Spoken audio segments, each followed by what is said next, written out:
Let's talk about the wide receiver position. There's always a few that stand out in week one. I would love to hear who you have in the one spot here. Yeah, one of my favorite plays at wide receiver this week is Jalen Waddle. He's only $6,300. And like I mentioned, there are some significant week one discounts. Waddle is essentially the biggest I've found. He's $1,400 cheaper than he was in week 17 of last season. Now, sure, he didn't have the greatest season last year, but that's because he really wasn't healthy. In the 6 games last season, he earned a route share over 70%. He was 10th in receiving yards per game and 6th among slate-eligible wide receivers in DraftKings fantasy points per game. That's despite being priced as the wide receiver 15 on this slate. Waddle just needs to play, and he's going to put up fantasy points that certainly exceed his price tag. He's a screaming value relative to a $6,300 DraftKings salary, especially in a matchup with a bottom 5 Jacksonville Jaguars secondary, according to PFF's secondary rankings. What? Why are you shaking your head? You're welcome.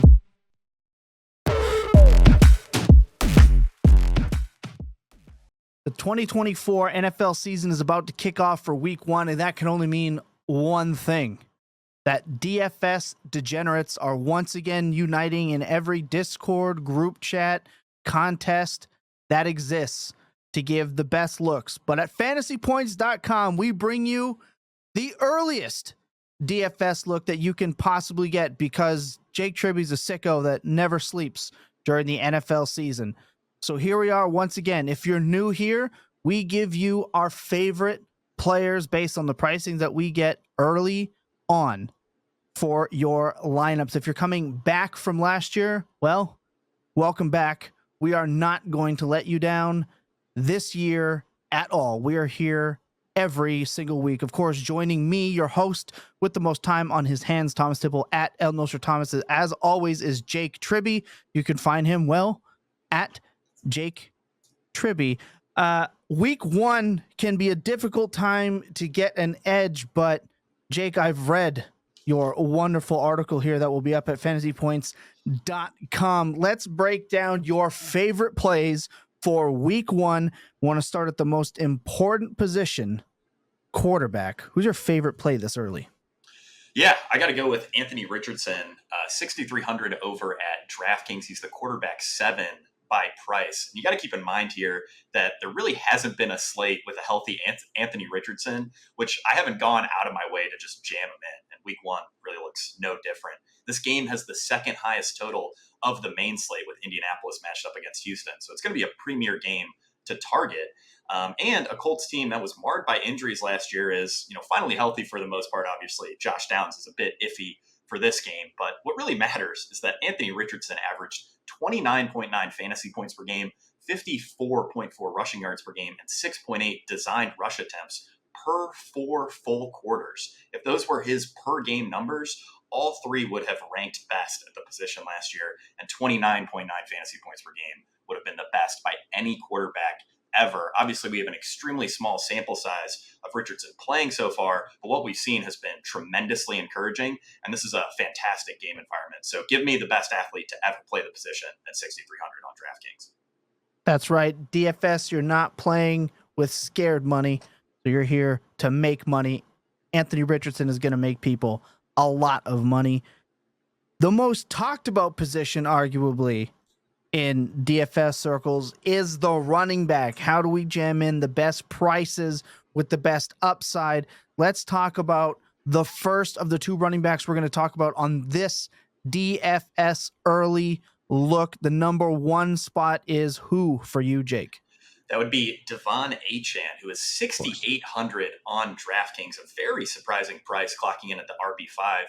He averaged the second most DraftKings fantasy points per game among slate-eligible running backs last season. And again, he's priced as the running back 5. He's also coming off the most efficient rookie running back season ever. And he was so remarkably efficient last season that a usage bump seems like a near lock. And we know his single game upside is also unrivaled.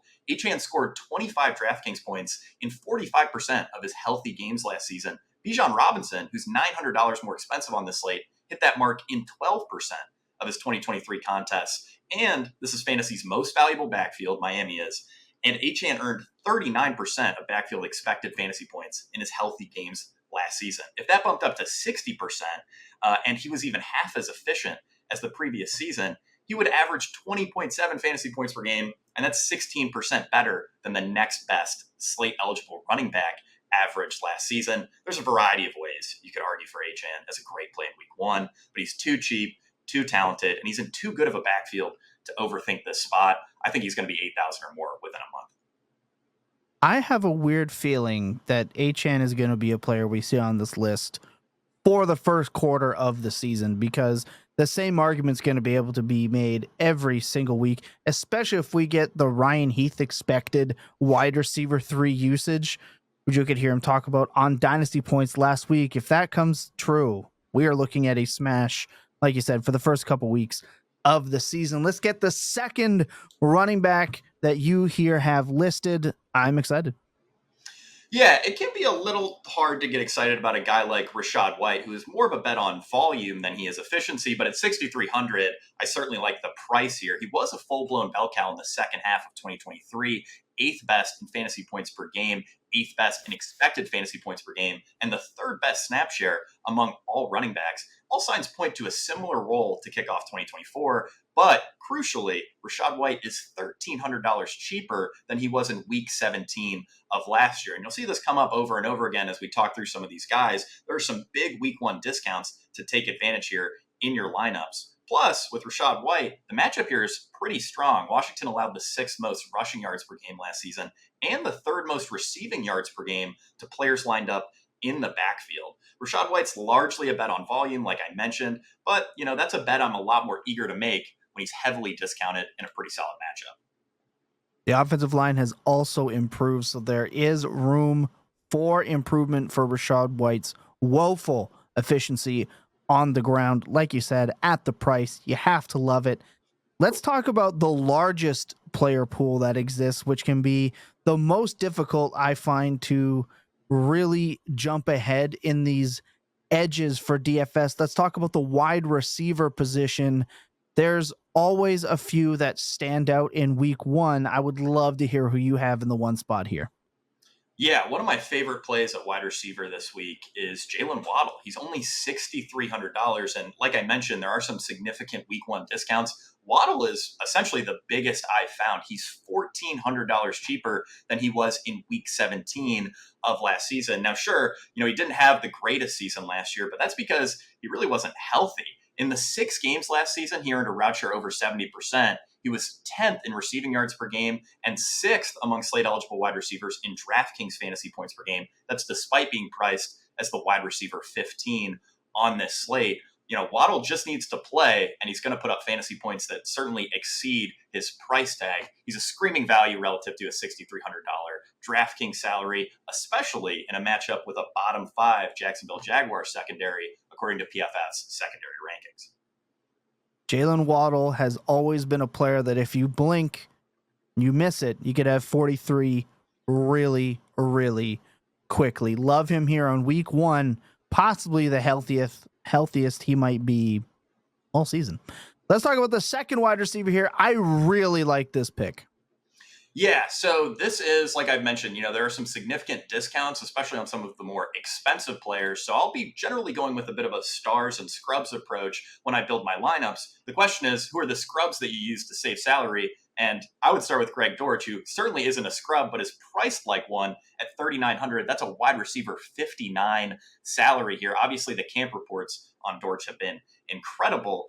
But overall, it's going to be difficult to find serious playing time among these sub $4,000 wide receivers. But Dortch is obviously at the top of my list. Kyler Murray said he'd be a top 5 wide receiver if he was just 6'3". And Dortch has been remarkably effective when he's earned starter level playing time, which we would expect here in week one. Over the past 2 seasons, Dortch has averaged 56.5 receiving yards per game and 12.7 DraftKings fantasy points per game in games where he's earned a route share over 70%.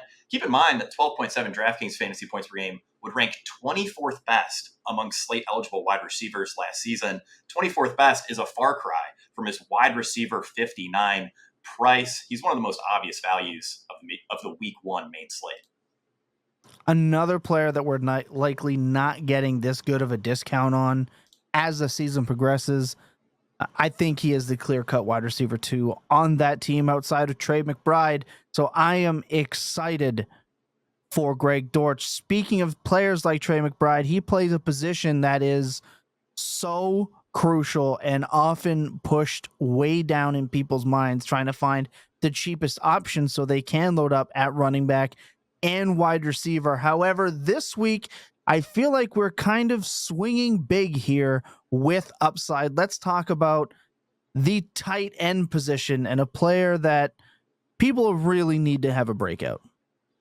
Yeah, I know Kyle Pitts has been a bit of a polarizing player this offseason, but it's all finally coming together. One of the things that I love to look at for week one is comparing DraftKings pricing versus where guys are being drafted in best ball contests where there's, an extremely liquid market. Pitts is the only tight end on the week one main slate with a DraftKings price that's cheaper than his DraftKings ADP. And last I checked, Arthur Smith and Desmond Ridder are no longer around to torpedo Pitt's fantasy value, now replaced with Kirk Cousins and McVay disciple Zach Robinson at offensive coordinator. Last season, Atlanta's pass rate over expectation was negative 5.5%. But in 2023, the pass rate over expectation of every Sean McVay disciple was plus 2.8%. So just based on that, we are looking at a more pass-heavy offense. And we know the Falcons operated one of the most hostile offenses to receiving production we've seen in recent memory. The team averaged the second fewest catchable targets per game over the last 2 seasons. The Minnesota Vikings, under new Falcons quarterback Kirk Cousins, averaged the second most catchable targets per game over that span, a whopping 50% difference in catchable targets. This is Pitt's best offensive situation ever, likely by a significant margin. And I'm always going to take shots on a generational prospect in DFS when their price is notably below market value. And he's only 23. I mean, there's no reason to give up on him yet. Right. I think it's not just DFS players' dreams, it's dynasty and redraft players that have bought in every single year, that have waited for this perfect storm to hit. And it looks like week one of the 2024 NFL season could finally be the time that we see our winnings from being so bought in to Kyle Pitts. That is the week one DFS early look. That's Jake Tribbey. I'm Thomas Tipple. Enjoy your week one. We'll see you right back here for week two. Be sure to check out the full article for all of Jake Tribbey's plays up on FantasyPoints.com. We'll see you guys next week. Enjoy week one.